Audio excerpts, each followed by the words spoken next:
আসসালামু আলাইকুম ওয়া রাহমাতুল্লাহি ওয়া বারাকাতুহু। সকল দর্শক মণ্ডলীকে আমাদের ইসলামিক চ্যানেল ইসলাম হক জীবনে স্বাগতম। যারা আমাদের এই চ্যানেলটি এখনো সাবস্ক্রাইব করেননি, দয়া করে সাবস্ক্রাইব করে আমাদের সাথে থাকুন। আজকে আমি আপনাদের সামনে উপস্থিত হয়েছি একটি গুরুত্বপূর্ণ ইতিহাসের বিষয় নিয়ে, সেটা হলো হজরে আসওয়াদ। আসওয়াদ যে আমরা যারা যখন হজে যাই তখন হজরে আসওয়াদকে আমরা চুম্বন করি। অনেকেই আমাদের কাছে জানতে চেয়েছেন যে হজরে আসওয়াদের ইতিহাস কি এবং এটাকে চুম্বন করা শরীয়তের বিধান কি, এবং হজরে আসওয়াদ নিয়ে রাসূল করিম সাল্লাল্লাহু আলাইহি সাল্লামের হাদিসে কোন ধরনের মন্তব্য আছে কিনা।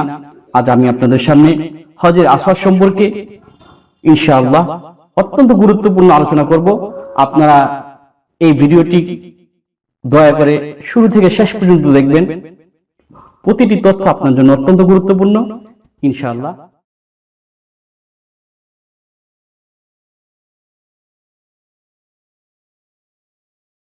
হজরে আসওয়াদ, আল হাজরু এটা একটি আরবি শব্দ, অর্থ পাথর। আল আসওয়াদ এটাও একটি আরবি শব্দ, তার অর্থ কালো। তো হজরে আসওয়াদের অর্থ দ্বারা কালো পাথর। এই কালো পাথরের ইতিহাস, হযরত ইব্রাহিম আলাইহিস সালাম যখন নাকি কাবা ঘর নির্মাণ করলেন আল্লাহ তাআলার আদেশে, তখন সর্বশেষ পর্যায়ে হযরত ইসমাঈল আলাইহিস সালামকে বললেন ওই কাবার মাঝখানে একটি পাথর রাখার জন্য, বললেন যে তুমি একটি পাথর দিয়ে আসো। তখন হযরত ইসমাঈল আলাইহিস সালাম কিছু দূর গেলেন, তিনি অনেক তালাশ করলেন কিন্তু কোনো পাথর পেলেন না। তো কিছুক্ষণ পর হযরত ইসমাঈল আলাইহিস সালাম একটি পাথর নিয়ে আসলেন। তখন উনি এসে দেখলেন ওনার পিতা ওই জায়গায় একটি পাথর রেখে দিয়েছে। তখন উনি আশ্চর্য হয়ে গেলেন, বললেন আব্বু, হে সম্মানিত পিতা, আপনি কোথায় এই পাথরটি পেলেন? তখন হযরত ইব্রাহিম আলাইহিস সালাম বললেন, তুমি লেট করতে পারো কিন্তু আল্লাহ তাআলা কোনো কাজে বিলম্ব করেন না।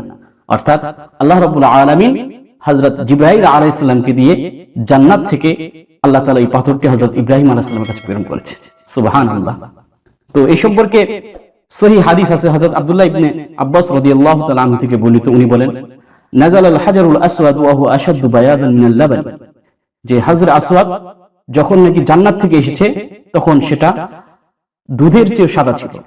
ফাসাওয়াদাতহু খাতায়া বনি আদম, অতঃপর আদম সন্তানের পাপ সে চুষতে চুষতে এই পাথরটি কালো হয়ে গেছে। তো এই হাদিস দ্বারা প্রতীয়মান হয় যে হজরে আসওয়াদ পাথর আল্লাহ তাআলা জিবরাইল আলাইহিস সালামের মাধ্যমে আল্লাহ তাআলা জান্নাত থেকে হযরত ইব্রাহিম আলাইহিস সালামের কাছে পাঠিয়েছে। এটা হলো হজরে আসওয়াদের পাথরের ইতিহাস। দ্বিতীয়ত, আমাদের অনেকের মনে কৌতূহল প্রশ্ন থাকে যে হজরে আসওয়াদ পাথরের আকৃতি কেমন।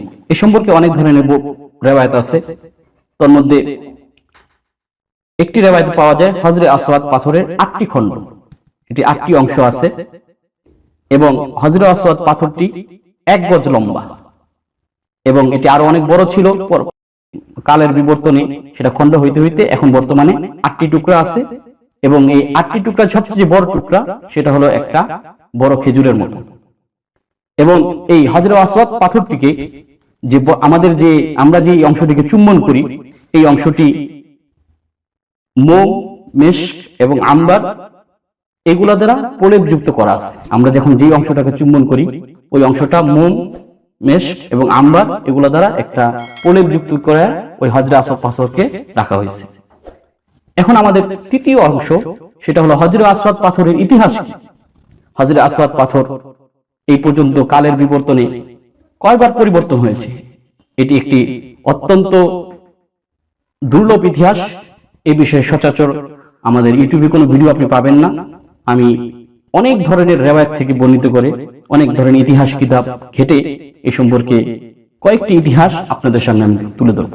এ সম্পর্কে প্রথম হজরে আসওয়াদ নিয়ে যে ঘটনা ঘটেছে তা হলো 317 হিজরিতে কারামিতার, অর্থাৎ উনি মালিকুল বাহরাইন বলা হয় ওনাকে, বাহরাইনের উনি বাদশা ছিলেন। ওনার নাম ছিল আবু তাহের সুলাইমান ইবনে আবু সাঈদ হাসান ইবনে বাহরাম আল কুরতুসি আল জুনাবি আল আরব। উনি ওনার দলবল নিয়ে মক্কার মধ্যে হামলা করেন এবং হজরে আসওয়াদ পাথরকে উনি তুলে নিয়ে এবং উনি মক্কার মধ্যে 12 দিন অবস্থান করেন এবং ওই 12 দিন অত্যন্ত মক্কার মধ্যে এমন কোন জায়গা নেই যেখানে উনি আক্রমণ চালায় নাই, মানুষদেরকে অনেক অত্যাচার করেছে। পরবর্তীতে ওই দলের একজন ব্যক্তি সে আমাদের পবিত্র কাবা শরীফের ছাদে উঠেছিল। তো আল্লাহ তাআলা তাকে তখন সেখানে সেই কাবা শরীফের ছাদে ওঠার কারণে, সে কাবার সাথে বেয়াদবি করার কারণে আল্লাহ তাআলা সাথে সাথে সেখানে তার উপর আযাব নাযিল করেছে এবং ইতিহাসের কিতাবে পাওয়া যায় সে ওখানেই মৃত্যুবরণ করে। এই হলো সর্বপ্রথম হজরে আসওয়াদের সাথে আমাদের প্রথম যে দুর্ঘটনা ঘটে এবং তখন হজরে আসওয়াদের অনেক ক্ষতি হয়েছিল। এরপর দ্বিতীয় দুর্ঘটনা ঘটেছিল 414 হিজরিতে। এ সম্পর্কে আল্লামা ইবনে জাওজি রাহমাতুল্লাহি আলাইহি এবং ইবনুল আসির রাহমাতুল্লাহি আলাইহি ওনাদের তারিখের কিতাবের মধ্যে উল্লেখ করেছেন যে জুমার দিন 414 হিজরিতে জুমার দিন এক ব্যক্তি উনি মিশর থেকে আগমন করেছিলেন, হজের উদ্দেশ্যে মক্কায় আগমন করলেন। অতঃপর ইমাম সাহেব যখন নামাজ থেকে ফারেক হলেন, উনি ওনার হাতে বড় একটি হাতুড়ি নিয়ে কাবা শরীফের যে হজরে আসওয়াদ আছে, হজরে আসওয়াদের কাছে গেলেন এবং সেটাকে জোরে আঘাত করলেন।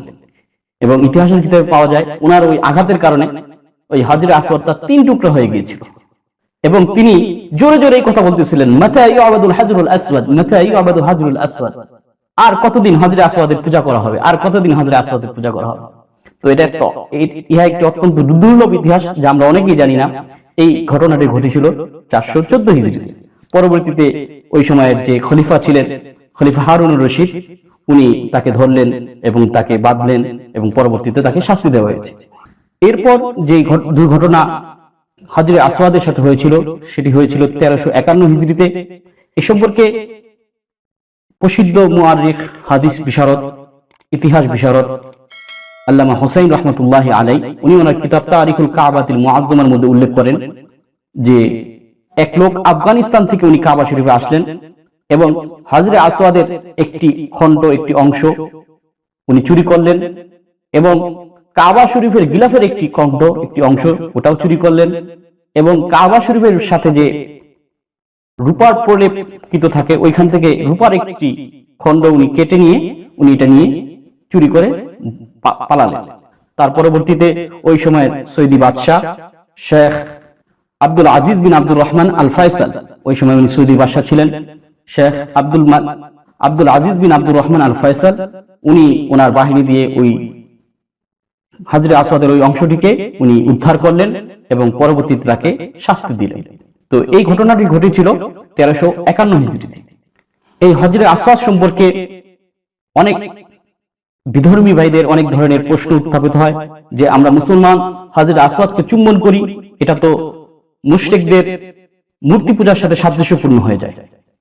যেমন হিন্দুরা তাদের দেবতার সামনে মাথা নত করে, তাদের দেবতাকে চুম্বন করে এবং তাদের এই দেবতাগুলোও আমরা জানি পাথর দ্বারা নির্মিত। তো ইসলামের এই বিষয়টা মূর্তি পূজকদের সাথে সাদৃশ্যপূর্ণ হয়ে যায়, এই জন্য তারা অনেক প্রশ্ন উত্থাপন করে।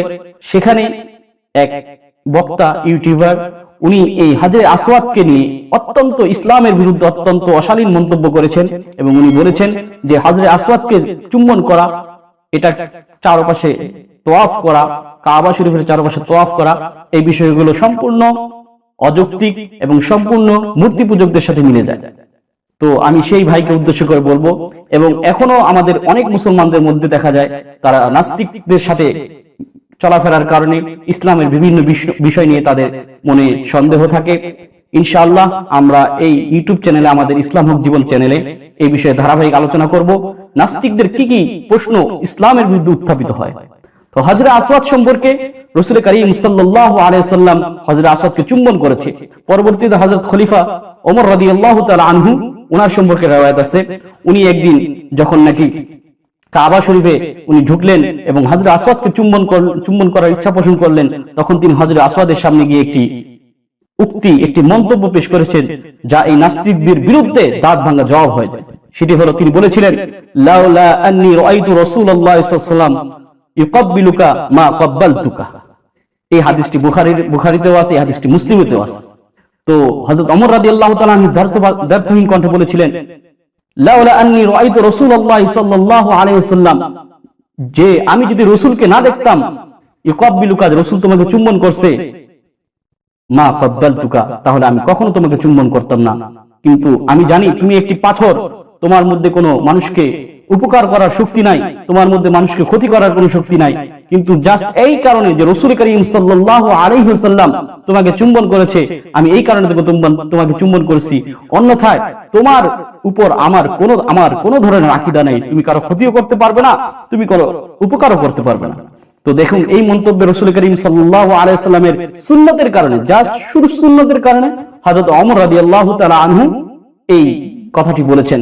এই সম্পর্কে আল্লামা ইবনে হাজার আসকালানী রাহমাতুল্লাহি আলাইহি এই হাদিসের ব্যাখ্যা বলেছেন যে যেহেতু ওমর রাদিয়াল্লাহু তাআলা আনহু ওই সময় মানুষদের মুভমেন্ট, মানুষদের আকীদা লক্ষ্য করলেন, যে মানুষ ধারণা করতে পারে যে হাজরে আসওয়াদের মনে হয় তার মধ্যে কোনো পাওয়ার আছে, তার মধ্যে কোনো শক্তি আছে, সে মনে হয় কারো ক্ষতি করতে পারে, সে মনে হয় কারো উপকার করতে পারে।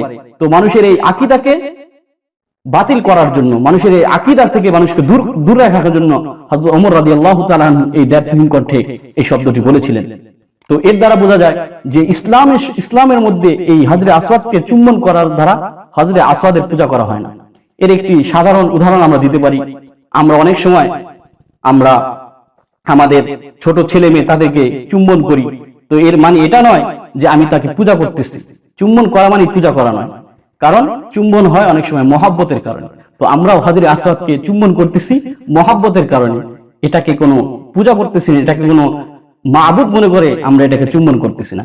কিন্তু তার বিপরীত হিন্দু সম্প্রদায়, তারা যে তাদের দেবতাকে পূজা করে, তার দেবতাকে চুম্বন করে, বিভিন্ন শিবলিঙ্গ আছে পাথরকে চুম্বন করে, তারা এগুলোকে সম্পূর্ণ মুআসসির হিসাবে চুম্বন করে, যে এই পাথরের মাঝে মানুষকে উপকার করার শক্তি আছে, এই কালী দেবতার মাঝে মানুষকে ক্ষতি করার শক্তি আছে। তো আমি নাস্তিক ভাইদেরকে উদাত্ত কণ্ঠে আহ্বান জানাবো, আসুন ইসলাম সম্পর্কে জানুন, ইসলামের প্রকৃতি, ইসলাম কত প্রচার প্রসারমূলক ধর্ম, এই সম্পর্কে বুঝুন, তাহলে ইসলামের প্রতিটি বিষয় সম্পর্কে আপনার মনে যে সংশয় আছে তা ইনশাআল্লাহ দূর হয়ে যাবে। এখন আপনি বলবেন যে হাজরে আসওয়াদের দ্বারা এই পর্যন্ত কি হয়েছে?